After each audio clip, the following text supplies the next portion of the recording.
I love someone saying, "Oh my God!" I don't know if that's good or bad.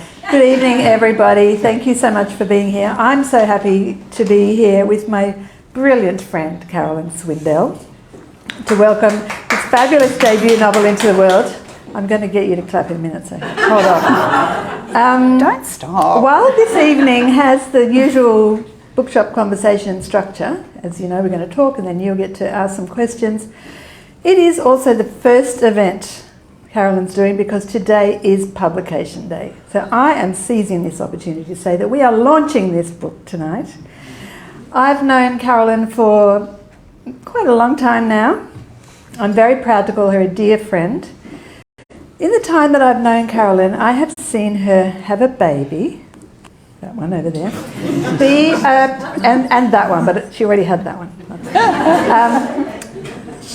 I've seen her become a primary school ethics teacher, start a stand-up comedy career, run a successful freelance communications business, take on a serious full-time climate advocacy job, parent two amazing kids in Lewis and Dot, and two amazing adult kids in Hayley and Claire, be a most excellent partner to Pete, compete in various dumbfoundingly challenging national CrossFit championships, show herself to be a most magnificent friend to many people in this room, and now, somehow, in amongst all of that, to publish her first novel.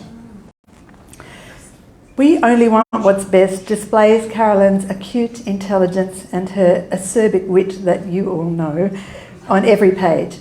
It's not a comedy, but it is a biting dissection of privilege and parenting, of art and ambition, of hypocrisy and moral hysteria. If you've seen Carolyn's stand-up routines, you will know that she is razor sharp on personal and social politics. And this novel exposes, among many other things, how easily we turn a blind eye to the indefensible if it suits our interests to do so. And if we're rich, it shows how easily that can be done.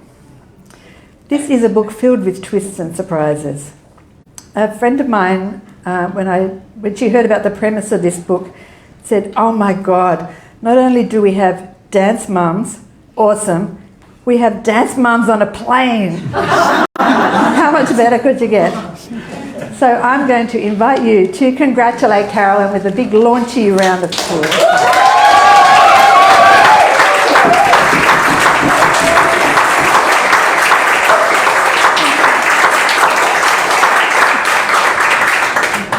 So we're going to start. I don't know how many of you have known that Carolyn's been writing this book for a while, but you probably don't know much about it. Why don't you tell us, Carolyn, about this setup, Dance Mums on a Plane, awesome, and how on earth this idea originated for you? Well, first of all, thank you. That was I'm quite moved, and I had to take a little moment there. But the book is set on a plane between Sydney and LA, and it's a group of young dancers and their mums who are heading to Disneyland so the girls can perform. And there's some differences. There's a couple of families who are travelling a day ahead of the main class, the main group, and they're thrown together, and they're very different people, but two of the women try to form a friendship, and it's initially promising. There's no spoilers in what I'm going to say here, by the way. It's initially promising, but then, you know, as we all do on a long-haul flight, there's booze. What are you going to do? We're bored. Still not there. And things start to get complicated, and one of the mothers, the younger of the two mothers, finds a USB with some images of it, of one of the young dancers, and she finds them quite disturbing and sexualised, but is not sure whether this is an indication of a child in danger or something from the world of high art that her new friends are from. And so she has the rest of the plane trip to try to work out what's going on here and see whether she needs to intervene or whether in fact, and potentially expose herself as not understanding art and putting herself in the position of looking like a fool. And when did you, there are a couple of experiences I think that you had that sort of started to bring these things together for you in your head. So I made the very foolish mistake of going to Mona in Hobart with a small child. So I don't know whether you've been there. It's an extraordinary art gallery. It's beautiful from an architectural perspective, and a lot of the art in there is incredibly challenging. And I'm not a particularly visual person, so I don't get a lot of art, and I need to read the thing that explains to me what it is. When you have a 5-year-old child, and when you are also unknowingly pregnant with another child and have hormones coursing through you, you can't stop and read anything. In fact, all you can do is spend the whole time thinking, fuck, we're ruining everyone else's day here. We need this to be over as soon as possible. But I found a lot of the experiences there really alienating, because I thought, I don't understand this. I find this and they sort of deliberately do that. Absolutely. Because there aren't any little placards on the thing. And you're meant to hook into the system, and there are things that will explain it, but you can't do that when you have a small child with you. So, rookie error.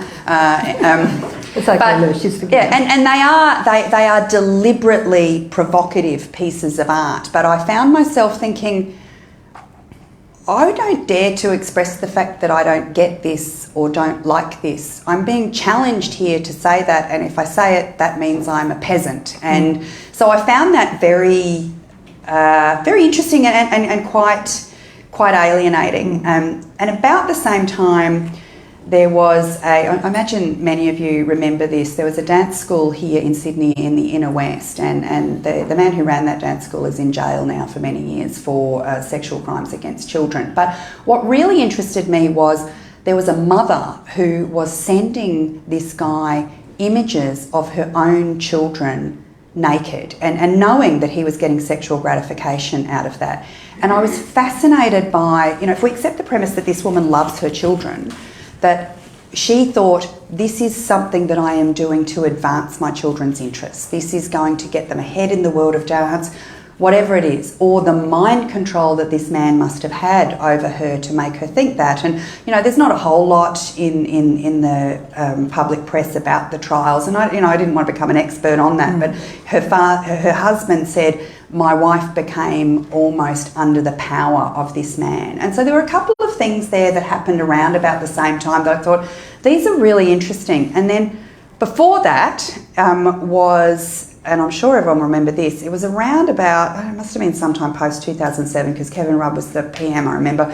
There was, Bill Henson, a photographer, had an exhibition with images of preteen girls in various states of dress. Now, I never saw the images, so it wasn't that I had any particular view on that, but I was fascinated by the discussion that went on. Everybody seemed to have a really fixed and firm view of what was right, except me. And I thought, I don't know. I can accept that this can be art, and I don't have to like it for it to be art, but what happens to kids when they're sexualised like that? And even if they have incredibly supportive parents and agency in that moment, I wonder what happens 10 years later. And then, particularly at the time when camera phones and the like were becoming so much more prevalent. So there were 3 things that started to drift around in my mind that I didn't understand, and I really wanted to explore. We're going to come back to your reluctance to make snap judgments later. I love a snap judgment myself. I like to pretend I don't. We're often coming to blows about such things. I'm judging you now. Let's talk about the mums, Simone and Bridget, in this book. Simone. Oh, Simone, of course. Oh my God, that's actually important. Because the characterisation in this book is what I really love the most, and Carolyn's acute observations of minute differences between people. And some of the most acute observations are the ones the women sort of internally make about each other. Simone says, for example, that Bridget has that sort of sunshiny prettiness that men seem to love, and observes that every sentence is a laugh. Bridget is a nervous laugher. So tell us first about Bridget, and then we'll get on to Simone.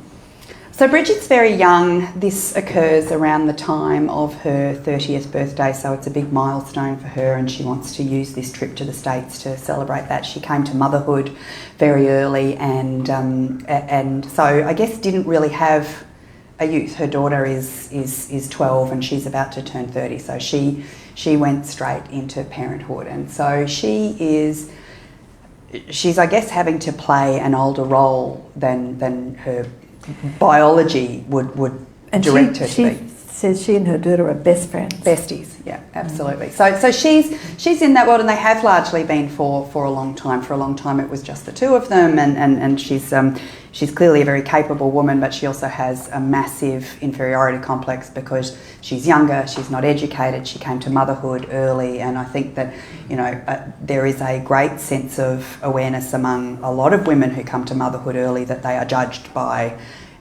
women who have built a career or had an education or done it in a different order.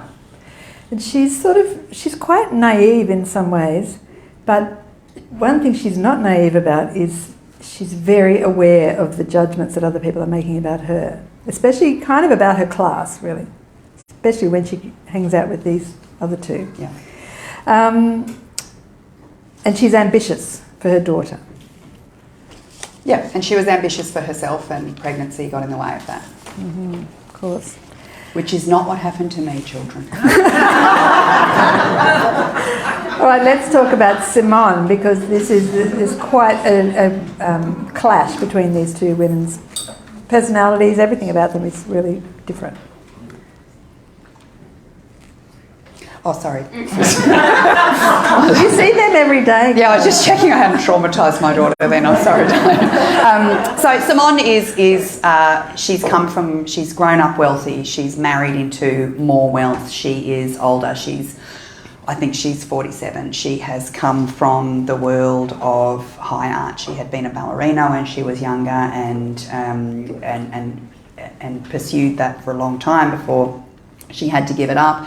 And then married into wealth. She lives one of those Sydney lives that we all think we would love to live. And she's very sophisticated. She's an arts journalist. She has very strong ties into the arts community. Her best friend is an artist, and so she has very, very strong views about art, and they're very sophisticated views. So they're very different she comes from a very different world from Bridget.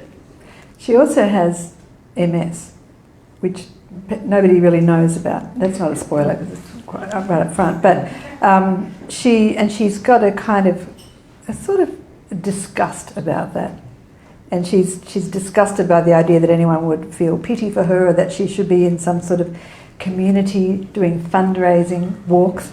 And she's just she's very scathing about. Well, it's kind of a self-hatred. It's sad. She's also, she's not into the community side of things with the dance school, which is called Expressions. So great. And Simone says, so Bridget's very involved in the costume. She's running the costumes for this whole Disneyland extravaganza, and Simone says, you know, I'm not into that. We're more of a send a check kind of family. One thing I love about is Bridget's observations of Simone. I'm just going to read this one, which says, Simone is elegant. She doesn't look old, just old enough to look sophisticated. I think you've got to be 40 to be able to look sophisticated. It says she has a flowy outfit on, not quite black. If I wore it, I'd look like one of those scavenger things in Star Wars. But on her, it makes her look even more graceful. So both of these women have kind of quite big vulnerabilities, but neither of them kind of see it in each other, right? Yeah, they're not terrifically self-aware, either of them, but they're both incredibly insecure. Simone's body is betraying her. She doesn't, you know, she's not sure how to deal with that. But yeah, so they are, and neither of them have many friends. Mm. Not like me. It's all fiction. Simone is married to Glenn. Now, you were so biting about Glenn, the aspiring politician. He's what do you call him, a Harbour View socialist. He's just sort of an appalling man, but he's just trying to get ahead in the world, right? Well, go on, you tell us about it. Glenn was ahead from in utero. He's been born into great wealth, but he's also a real estate mogul who now would like to turn his attentions to public service because he's got enough money that he can now start to give back. Well, let's talk about money now and class and privilege, which is really kind of at the centre of this book. And it's always been interesting to you, hasn't it? A lot of your comedy is sort of taking the piss out of yourself as a middle-class white lady. But a lot of this book is about the hypocrisy of affluence. And I think this is seems to me a particularly Australian thing, where people with lots of money so often like to pretend that they're just like everybody else. You and me, Bridget, we're the same, patent bullshit. But tell us about why are you so interested in this subject?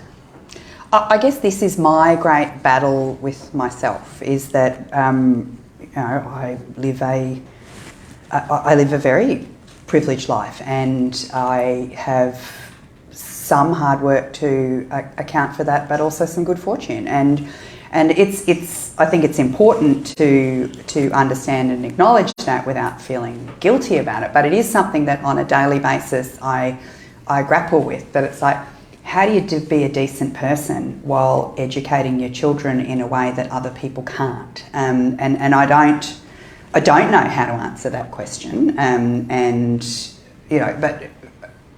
So yeah, I guess it is an eternal battle for me to be who I want to be versus who I actually am, who I like being, who I want to be seen to be. Maybe that's a more accurate reflection of it.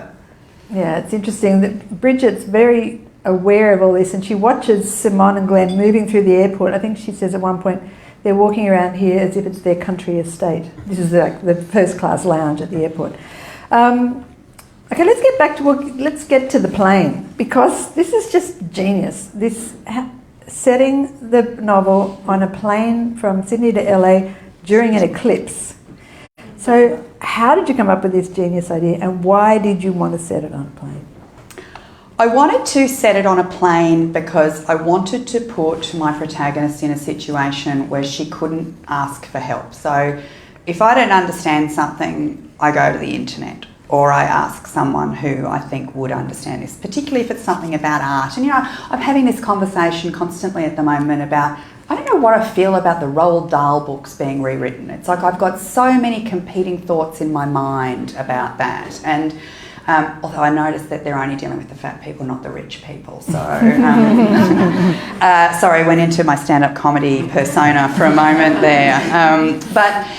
So I think it's...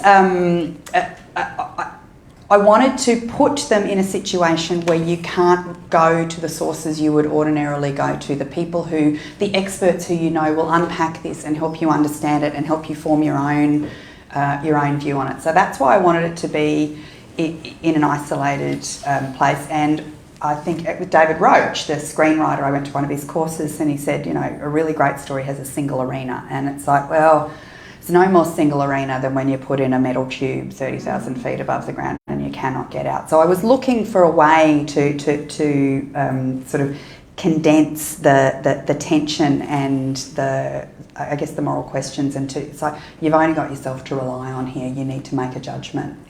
And you've also got such a clear, actually labelled class distinction going on. And there's a great line at the beginning of the book where it says, in nowhere else are we this blunt about who's rich, who's not, and the curtain is just so that the rich people don't have to get looked at by the poor people. And that is really important in this, because there's a lot of actual plot stuff going on because of the first class premium economy. You talk now. Yes, that's a very good point, Charlotte. I wish I'd thought of it in the writing of the book. No, it is. It's a very clear distinction upon what money can buy and what it gets you, and they enforce those rules there in a way that doesn't get enforced anywhere else. It's and I think that's that's really interesting, particularly for a society like ours where we go, oh, we're really egalitarian and I can give that guy a beer. Not if he wanders into business class and he's from premium economy. He'll get sent back. You can't give him a beer. And it's like, well, it's not yours to give anyway, dickhead. So, yeah. So. Now, what about the eclipse? That is just like a whole other wild thing thrown in there. So this happens when there's an eclipse. The airlines will put on flights that will allow you. They will divert the planes so people can see the eclipse from the plane. If it happens, in the middle of the South Pacific, for instance, rather than over land. And I thought, well, that's really interesting too. That's cool. If I was on a plane and they said there's an eclipse, I'd go, oh, it's a good movie, but yeah, I'll pause it. Oh, look, there's an eclipse. But people will spend lots of money to go, I've seen that. And I don't think it's so they've seen it. I think it's so they can say they've seen it. I'm also prone to doing things and then, oh, look at my humble Instagram post of this amazing experience I just had.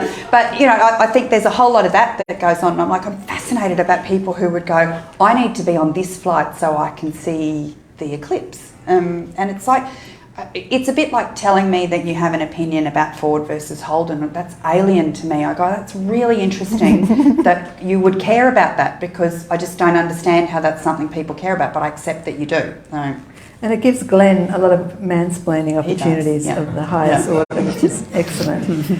Now, getting back to this reluctance of yours about snap judgments, I thought it was very telling that you taught ethics to kids. And I was always fascinated by hearing about the latest lesson that these primary school kids were getting. Like, I remember one of them was, if your grandma knits you a horrible jumper and asks if you like it, what is your obligation to honesty or your grandma? And I was like, that is incredible.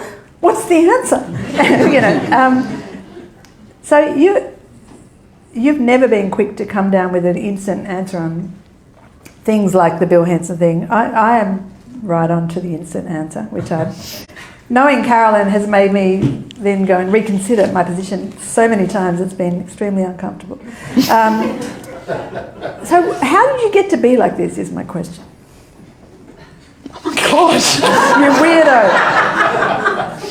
There's probably 50 people in the room who have an opinion on that question. I don't know. I don't think I've ever really had the confidence to go, oh, I'm right. And yet it's really interesting. If you knew me in my 20s, I was right about everything all the time. Well, everybody in their 20s right about it. And I found myself, I was humiliated by being right so many times that it's sort of what do you mean? Well, that's just wrong. But it's like, I'm going to this is the hill I die on. I'm going to... GST's terrible. I'm going to have a massive argument about it. John Hewson, he's appalling. It's like, I don't know. Who cares?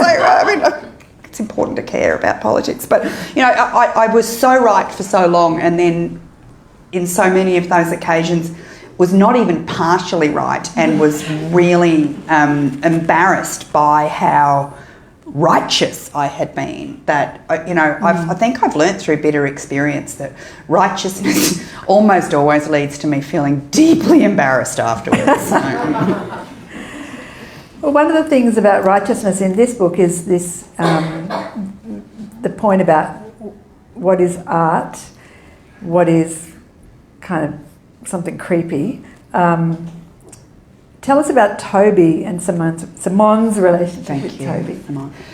So Toby and Simone were friends from London days, and he's a photographer and an artist, and Simone was a dancer when they met in London, and they were this sort of amazing high art couple, and then had this very tumultuous relationship, and that friendship spanned years. And you find out very early in the book that Toby has died, and so it's a big conflict for Simone as to whether to leave the country when she does, or whether she needs to go to his funeral. And it's a very influential relationship on her, because he has been intermittently so supportive and such a wonderful friend, but also so cruel to her in the past. And so it's a very difficult time, and her husband doesn't understand this relationship, and it has caused them problems in the past. And so she's... And one of the reasons it's caused them problems is that Toby has had an exhibition of photographs Oh yeah, that's a good point Henson-esque. too. Yeah. And Simone's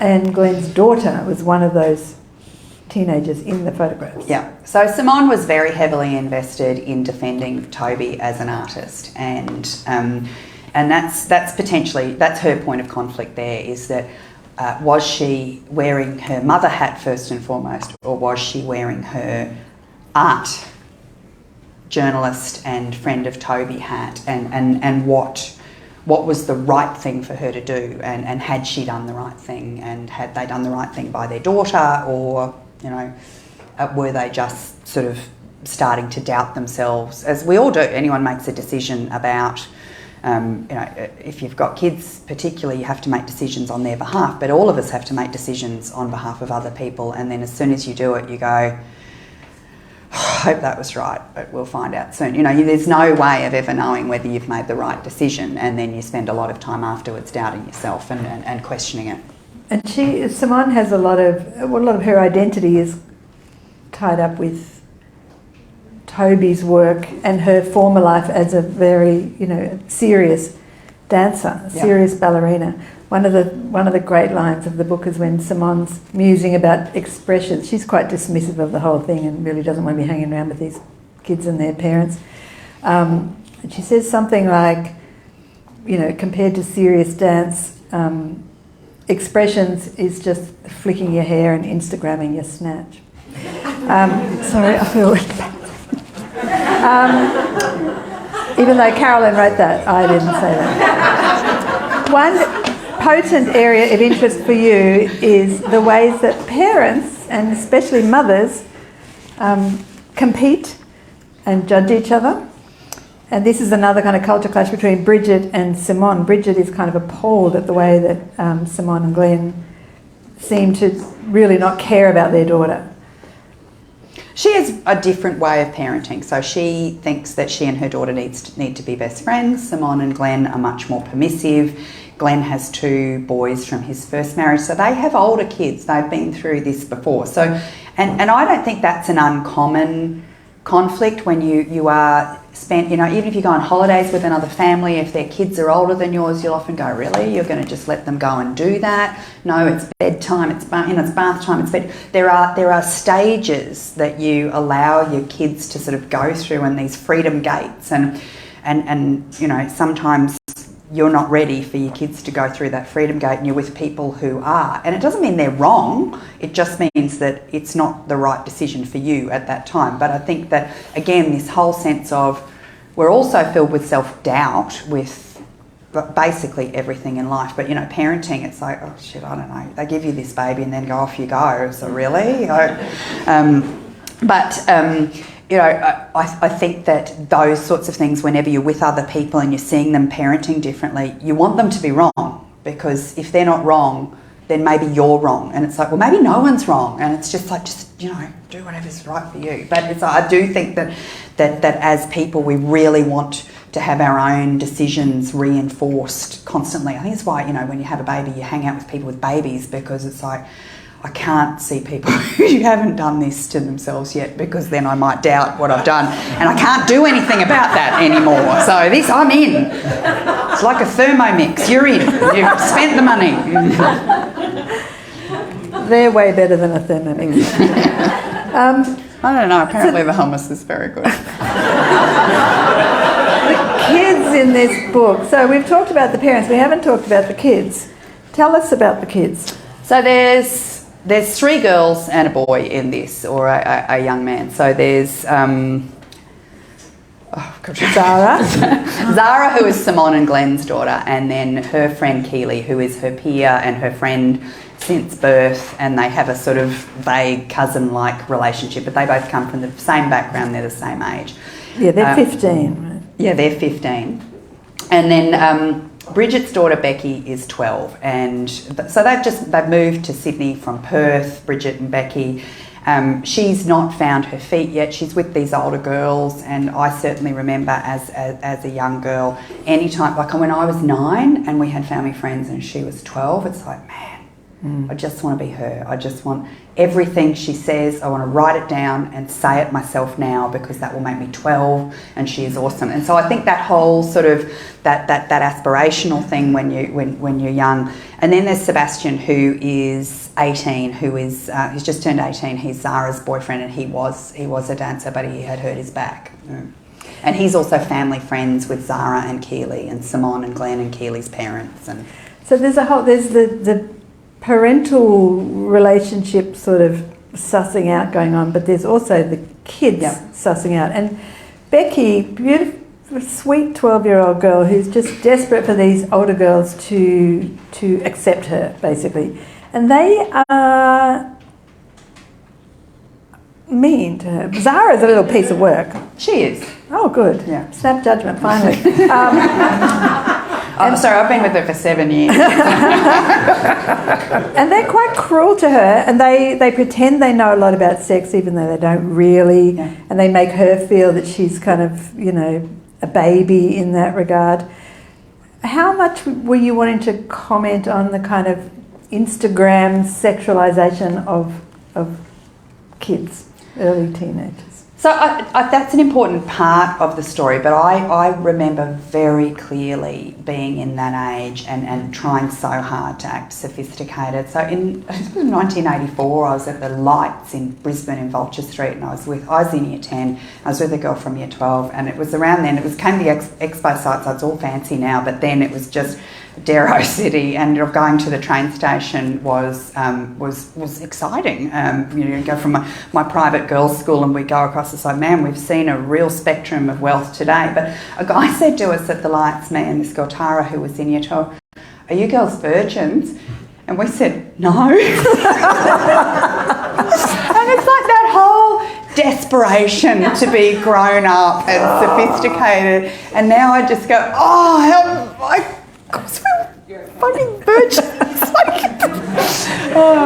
Nice Anyway. guy though. I think that's such a nice guy at the Lights.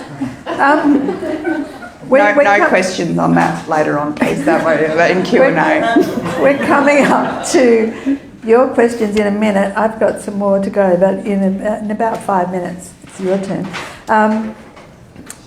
Let's talk about the writing of this book, because I've heard you say quite often, and I know that it took a long time to write. It did. And I mean, when that list that I read out at the beginning of all the stuff that you've got going on in your life, it did not surprise me at all that it took that long. But there were sort of technical challenges going on for you with it.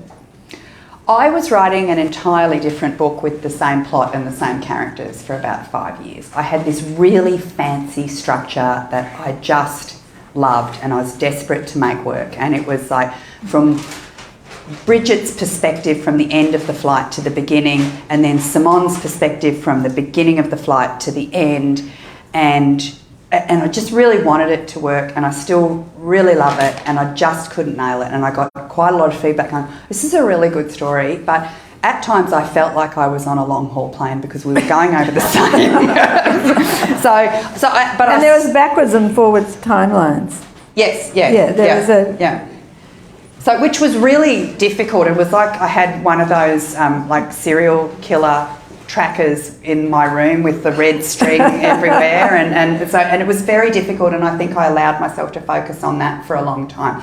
And it took me quite a lot of feedback before I accepted maybe this structure is too challenging for me as a first-time novelist, or maybe this structure is just wrong for the book, but I should write it from the beginning to the end. So I unstitched it all and then stitched it back up and then went through that process, and it's like all of a sudden it's a different book.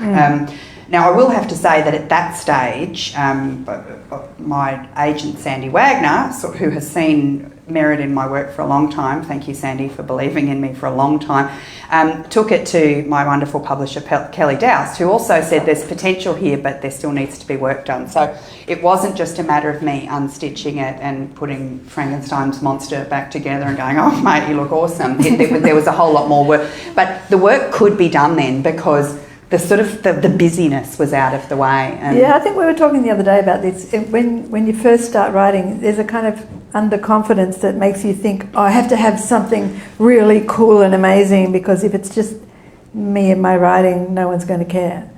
You need confidence to have simplicity. You shouldn't feel that way.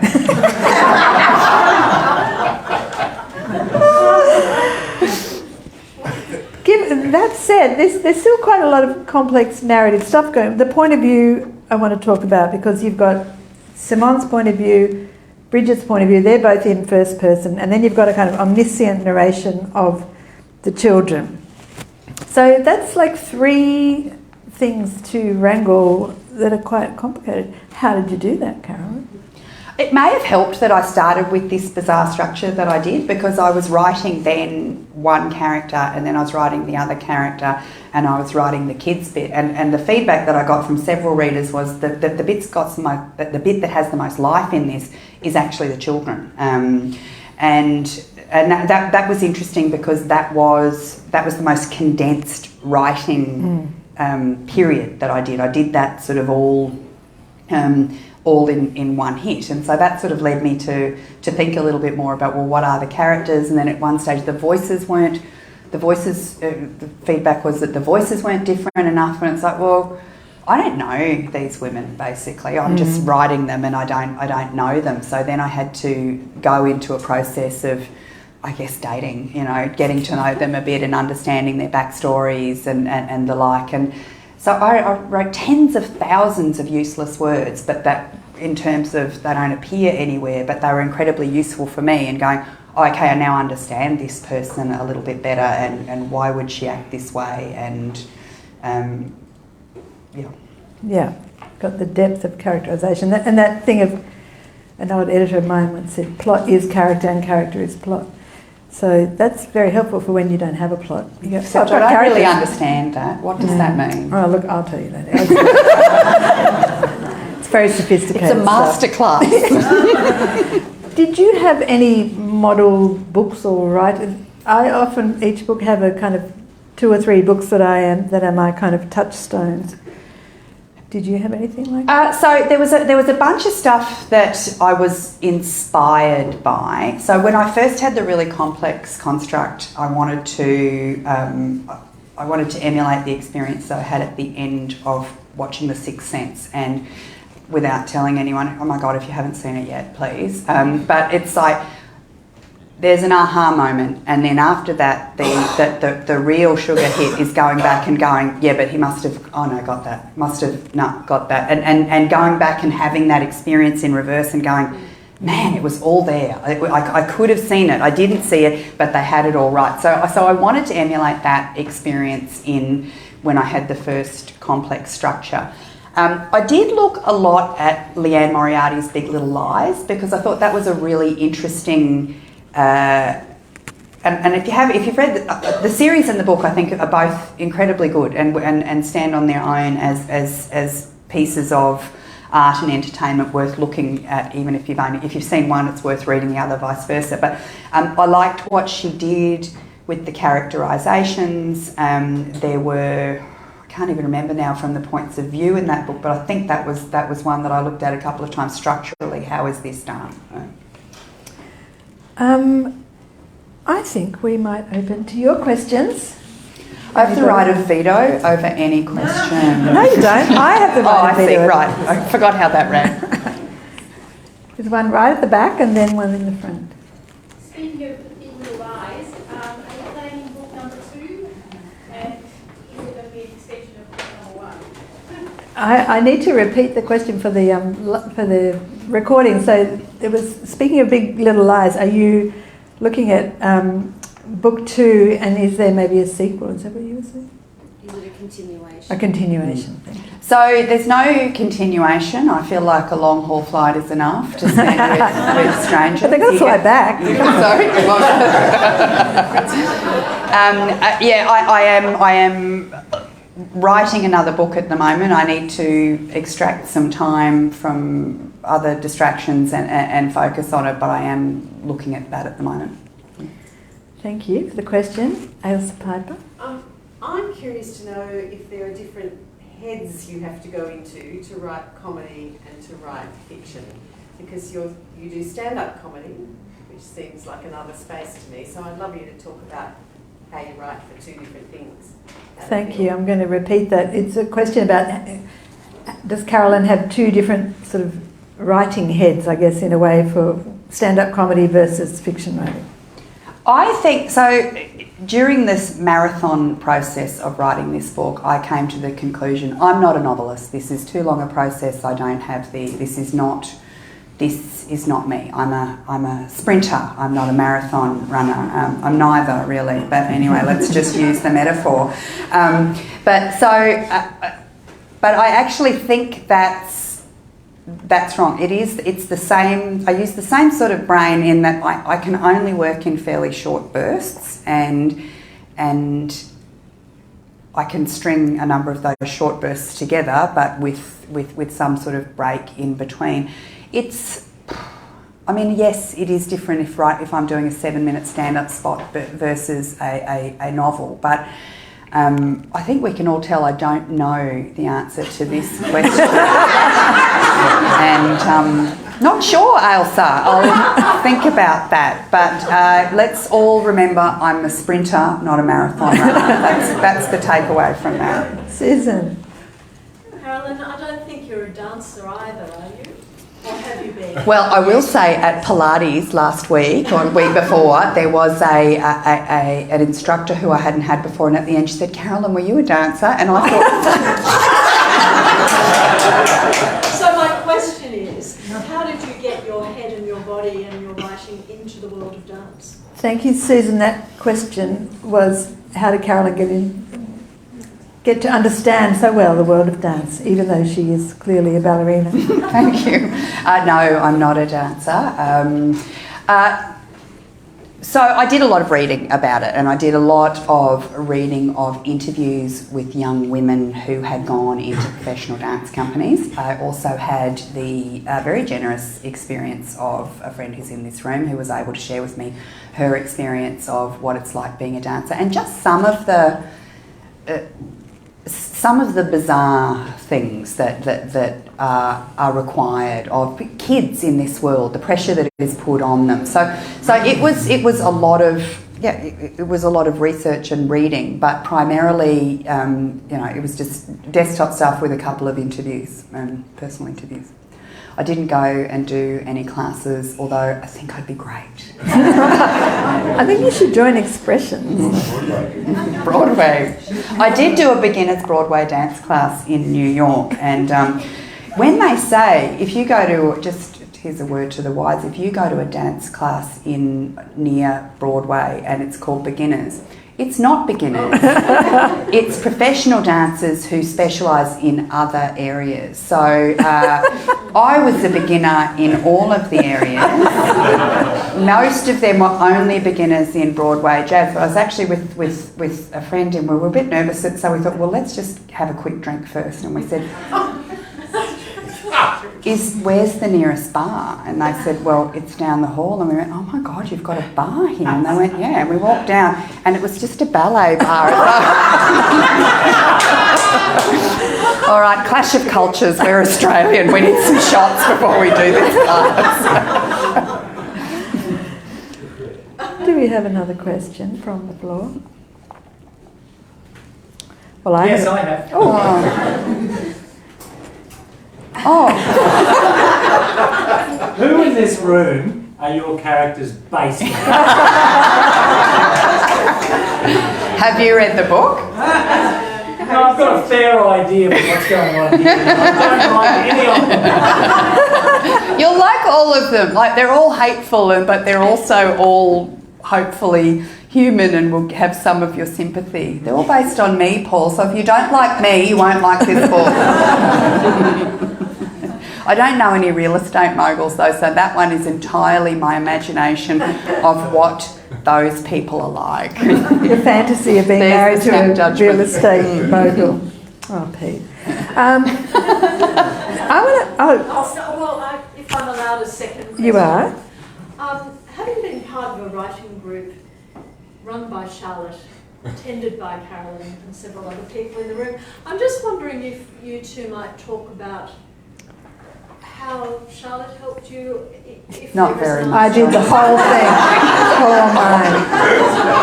She's just come in at the last minute. Conversations that helped you. Yeah, interestingly, Not for a long time though. Not for a long time. You read an early draft of it and were very very Kind helpful with and some accurate. Yeah. Well, very generous with feedback and very specific with some feedback and some questions. And at that stage, I chose to ignore most of that feedback because I still just wanted that damn structure to work. So, but it was but you can't. I think that.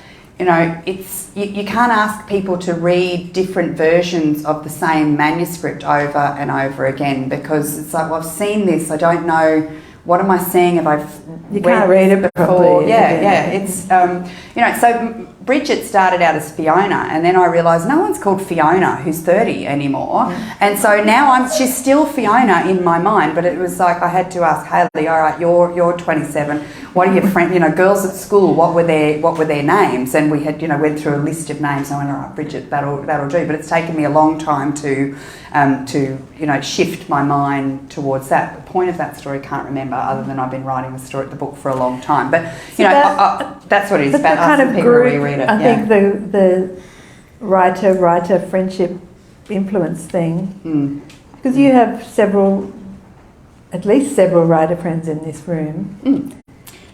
And all of whom, and particularly you, but all of whom have, the biggest benefit has been, I think you got something, stay with it. And that is just, there's so many times when you're writing something you think, well, if I think this is shit, pretty well everybody else is going to. And it's like, well, no, that's part of the process. Apparently that's part of the process. But so that I think is the biggest thing that being in a group of writers can give you is that encouragement and that kick in the bum, I guess, that it's like, what are you doing? Ashley Hayes said to me a couple of years ago, I didn't like it at the time, but she said to me, you got to get those girls off that plane, they'll get deep vein thrombosis. I'm very aware how long we've been in the air, Ashley, but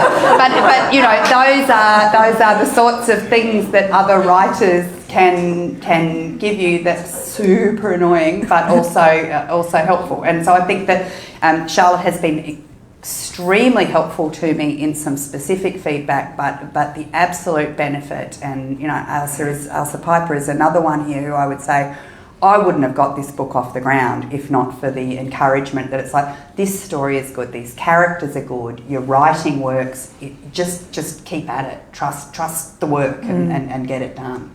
It's such a difficult thing to do. Thank you. I'm going to, unless there's one more burning question. Oh, there's like 6 questions all of a sudden. Okay, who had their hand up first? Yes. I want to know, you said earlier on that you are working on a second novel. You covered such a personal experience, I imagine, for every woman in the room. What's next to say? So the question was, you're writing another novel, you've already covered everything that every woman has ever experienced, so how the hell are you going to write another novel? I've got this idea of a boy who lives under the stairs who goes to a school for... Might be done. No, I'm looking at issues of fertility at the moment, and I'm also exploring, in a former life, I was a military wife, and it's a really interesting environment, and so I'm sort of exploring that at the moment, and the idea of heroes, particularly military heroes, and the question of, again, it's like, who decides what's art? Who decides who's a hero? And it's like, so that's what I'm playing with at the moment. So good.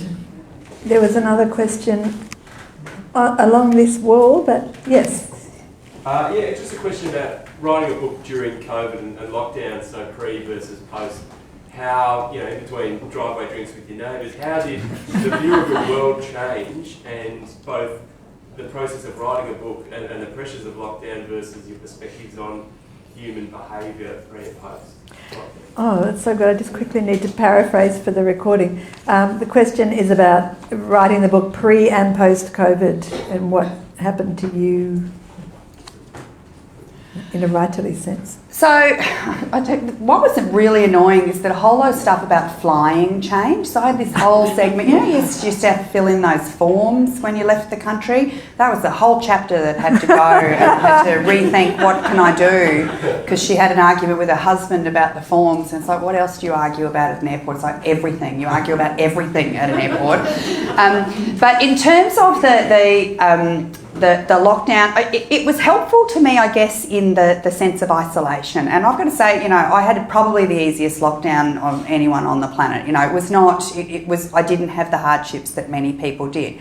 But there were strange things that went on. I don't know, for those of us here in Sydney, and I know there are people from interstate, and thank you for coming, but and one from Melbourne who had it even worse than us. But it's like that sense of almost closing down even further, that it's like the more insular I become, the less able I am to engage with the outside world. And I particularly noticed this. I did 2 weeks in hotel quarantine in New Zealand to go and see my mum, and I was on my own in a motel room over there, and I was very lucky because we did have an outside space there. But I noticed over the course of that fortnight that Pete and the kids would, I'd ring them, and the kids had been busy, devastated on the iPad or TV, and like not quite ready. And I go, it's fine, I'll call you back later, because I started to shut down. And so that was a really useful thing to draw upon for me, that sense of isolation, that it's like, well, if I'm the only one here, then you actually start to look even less outwards, if that makes any sense. So it was interesting from that perspective. It's really hard to do anything at home when your children aren't going to school, right? Would you like a right of reply, Don? We'll do one quick last question. Can I just ask, it's a bit touching on the question before, so how do you find it, as obviously a very funny, assertive person that, delivers comedy, to balance that with being kind of subtler? And I haven't read the book yet, so how did you which was, I guess, harder of the two things, writing a book or doing comedy, and also, how did you kind of have to pull back your inclination to put punchlines in there versus be subtle? Good question. Oh, the question, sorry, for the recording too. Did Carolyn have to kind of pull back on her comedic impulse to write this book? Quite the opposite. So I actually was, Kelly, my publisher, encouraged me to, this gets a bit heavy. Can you lighten it up in places? It's heavy material, sexual abuse. It's hard to be tasteful and make a joke about that. But it was important that it's like a symphony, right? That you need highs and you need lows, and it can't all be drama. There needs to be quiet parts, and there needs to be fast parts, and there needs to be slow parts. You just can't be constantly going, everything's terrible. So I was trying to do that. I guess the biggest problem with it is, as a comedian, people will expect this book to be funny, and it's not a funny book. It's a dramatic book that is hopefully funny at times. And so I think that's the biggest issue is that expectation now, that it's like a comedian's written a book, and it's like, oh yes, we can do more than 5 minutes. But the other thing is that immediate feedback loop for me is that I wrote in isolation for years and then started stand-up comedy and went, this is amazing. I know immediately if what I've written here is good because I hear it in the room. And it's like that Jerry Seinfeld show, Comedians in Cars Getting Coffee, he was talking about comedy reviewers, and it's like, I don't get it, because we had a vote in the room and everyone decided that was funny. And you might disagree, but we were all there. And so that feedback loop for me is really nourishing. And I started to enjoy my writing much more when I had that, I think, because of that whole desperation for the validation, I guess, whatever it is. It's a balance, but I think it feeds, it's a nutritious circle rather than a vicious circle for me. We are out of time. Thank you so much, everyone, for coming. Could you please once more congratulate? Thank you.